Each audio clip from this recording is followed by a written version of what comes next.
జిల్లాలో మైలారం అనేటువంటి గ్రామంలో కోట్లాది రూపాయల విలువ చేసేటువంటి ఒక గుట్టని అక్కడ లోకల్ ఎమ్మెల్యే కాంగ్రెస్ ప్రభుత్వం కలిసి విధ్వంసం చేస్తూ పర్యావరణ సమస్యకి వాళ్ళు కారణంగా మిగులుతున్నారు.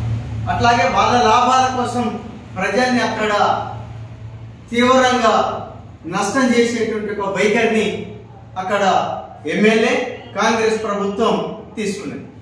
దీన్ని వ్యతిరేకిస్తూ లోకల్ ప్రజానికం అందరూ గత కొద్ది రోజుల నుంచి దీక్షల్ని కొనసాగిస్తున్నారు. ఈ ప్రజల్ని సందర్శించడం కోసం అక్కడ ఏం జరుగుతున్నదో పరిశీలిద్దామని చెప్పి అక్కడికి అరగోపాల్ గారు, ప్రొఫెసర్ గడ్డం లక్ష్మణ్ గారు వెళ్ళి పరిశీలన చేయడానికి వెళ్ళారు. ఎట్లాంటి ఒక కారణాలు లేకుండానే వాళ్ళని అరెస్ట్ చేయడం అనేటువంటిది జరిగింది. ఈ అరెస్ట్ అనేటువంటిది చట్ట విరుద్ధమైనటువంటిది, అప్రజాస్వామికమైనటువంటిది. గత టిఆర్ఎస్ ప్రభుత్వం కేసీఆర్ ఏ వైఖరిని అనుసరించాడో ఈ రోజు కాంగ్రెస్ రేవంత్ రెడ్డి గారి ప్రభుత్వం కూడా అదే వైఖరిని అనుసరిస్తున్నది. ఇట్లాంటి వైఖరిని మేము సిపిఎంఎల్ న్యూ డెమోక్రసీగా తీవ్రంగా ఖండిస్తున్నాం. అరెస్టులు చేసినటువంటి వారిని తక్షణమే విడుదల చేయాల్సిందిగా డిమాండ్ చేస్తున్నాం.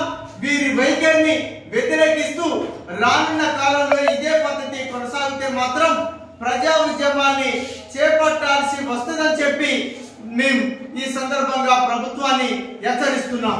ప్రభుత్వం అధికారంలోకి వచ్చే ముందు ఏం చెప్పారు, ముఖ్యమంత్రి రేవంత్ రెడ్డి గారు ఏం మాట్లాడారు, ఇదే అరగోపాల్ గారితో కోదండరామ్ గారితో సమావేశం నిర్వహించి మేధావులతోటి నేను 6 గ్యారెంటీలు కాదు ప్రజాస్వామ్యాన్ని రక్షించడం కోసం 7వ గ్యారెంటీని కూడా ఇస్తున్నానని చెప్పి ఎవరికైతే హామీ ఇచ్చాడో వారినే ఈరోజు అరెస్ట్ చేశారంటే వారికే రక్షణ లేనటువంటి ఒక పరిస్థితి ఏర్పడ్డదంటే ఇక సామాన్య ప్రజానికం యొక్క పరిస్థితి ఏ విధంగా ఉన్నదో రాష్ట్రంలో ఉండేటువంటి ఒక ప్రజలు, ప్రజాస్వామిక వాదులు అర్థం చేసుకోవాలని చెప్పి ఈ సందర్భంగా మేము కోరుతున్నాం.